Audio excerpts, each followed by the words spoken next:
How to see Google account password. Hello everyone, this is Sabrina here to help you today. So without any further ado, let's get right into the video. So first, before starting, let me tell you something. This feature or this method only works if you have saved your Google account password in your password manager in Chrome.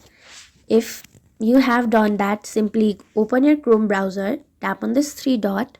Now go to settings, go to Google Password Manager, and then if you have saved it, it will be over here. Next, if you cannot find your password, you can simply reset it using your verification email or your phone number. So that's it. Thank you for watching this video. Make sure to like, share and subscribe to our YouTube channel. If you got any questions, comment them down and I'll catch you in the next one.